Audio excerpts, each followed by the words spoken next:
Okay. It's Darwin. It's an early Darwinian precept. Darwin. You get fired, get another gig. Don't hang around waiting for somebody to drop dead. Well, I feel I've gone too far yet again tonight. We'll be right back with tonight's Top 10 list and Dwayne Johnson, everybody.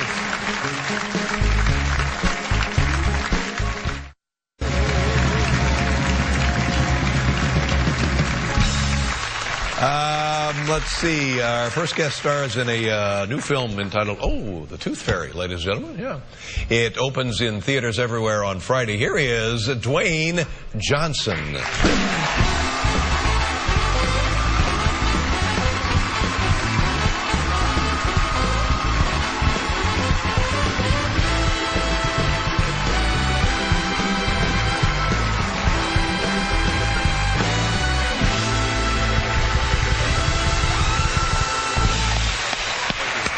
How you doing? Thank you, sir.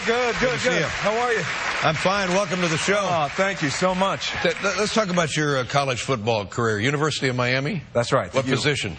Defensive tackle. Defensive tackle. What are your responsibilities on the gridiron as defensive tackle? Well, is to control the run, control the guy in front of you, and in a pass situation, you need to get rid of his ass and go sack the quarterback. So,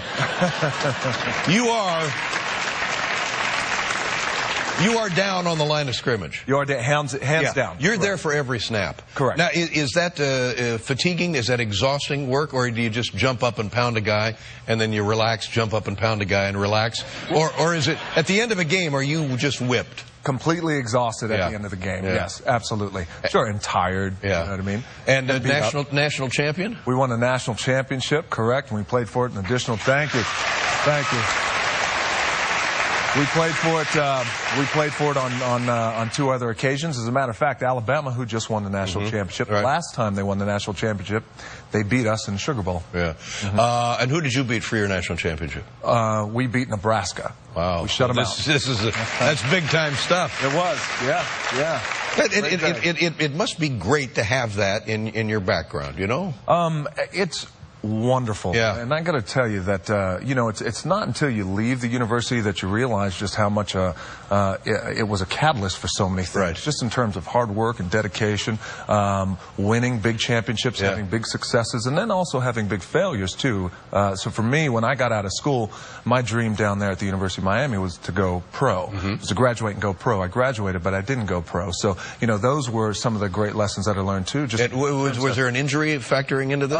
There was a big injury. I had injured my back really bad my senior year. My stats plummeted. Plus, at the very same time, Warren Sapp had an incredible year, and we split time that year. So there was an injury involved. And then after that, you know, you had to deal with that type of that type of failure and that type of loss. Well, it's a microcosm of life. It really gets you ready for all of the highs, all of the lows are right there. Well, that's why I have such a great affinity for my university. And you have persevered, and then not an unlikely career choice, but looking at it now, interesting, big time wrestling. Yeah, sure. Thank you.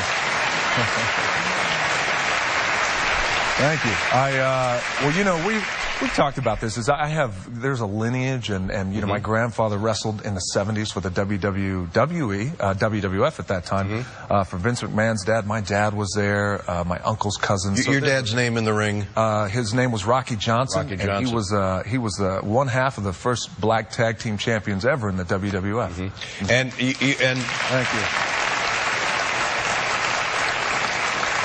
I'm sorry I didn't realize this until just now, but that's where The Rock comes from, because your dad was Rocky Johnson, right? Yeah, that's right. Yeah, that's tremendous. Thank you. Yeah, that's right. And now you're no longer, well, you'll always be The Rock, but you're Dwayne Johnson. So was that a decision you made, or it just happened that way, or why are you now no longer? Well, I'll always be The Rock. Yeah, that's the thing, and you know.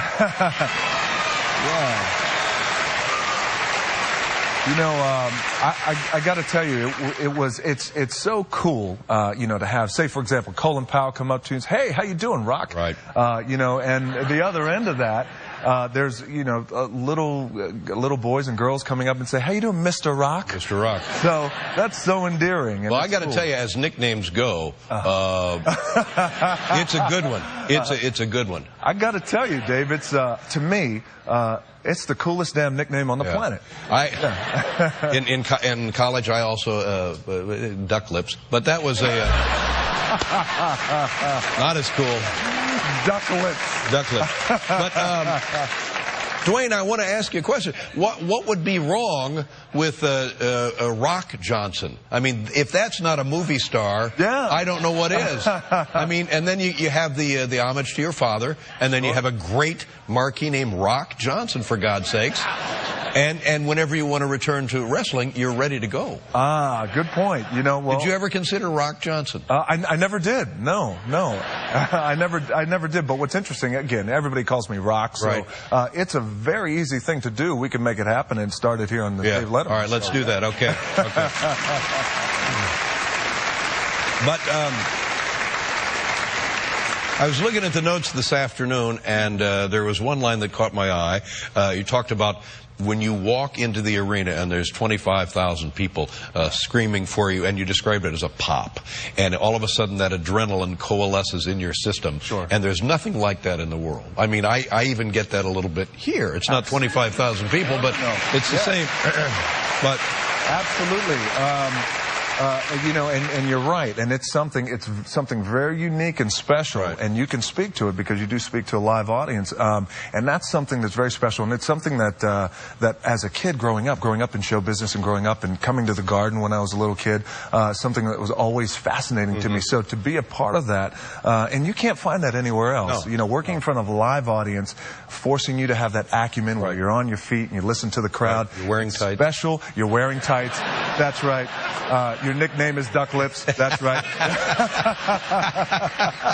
But you... It might stick, Dave. That might stick. You talked about maybe you would like to step back into that world, even now. So you're really still thinking about going back here and there, right? Well, no, not necessarily for a match, but you know that and again, that provided me a great platform in terms of performing in front of people. So if I ever went back, it would be probably in a capacity of hosting and having fun, where I could go and entertain and have a great time. Right. And you mentioned the old days, and what we saw, like the wrestler, the Mickey Rourke movie, a little bit like that. But in the old days, these guys just weren't doing as well financially as the guys who followed them. Sure. The folks who pioneered it and helped make it popular, you know, many of them, I guess your dad probably also didn't get a lot out of it. Absolutely. Which is, you know, for me, so that the movie The Wrestler and what Darren Aronofsky did and Mickey Rourke did was really was amazing. Yeah. And that's a true it's true just in terms of the world that they created. And you're right, in terms of guys who pioneered before me, my grandfather, my dad, there wasn't a lot of financial planning going on back then. Right. And which was interesting because the very first time, once I was done with football, and I love football, but once I realized that chapter had to end for me, I went to my dad and I said, you know, I'd love for you to train me. And we got into this huge fight, and he just didn't want it for me. And I'm the only child. Didn't want you to go into wrestling. He did not want me to go into wrestling, and hated the idea. And it was a very visceral reaction to him. And we had this huge fight, and I'll never forget it. He said, "I want you to stop for a second, and I want you to look around."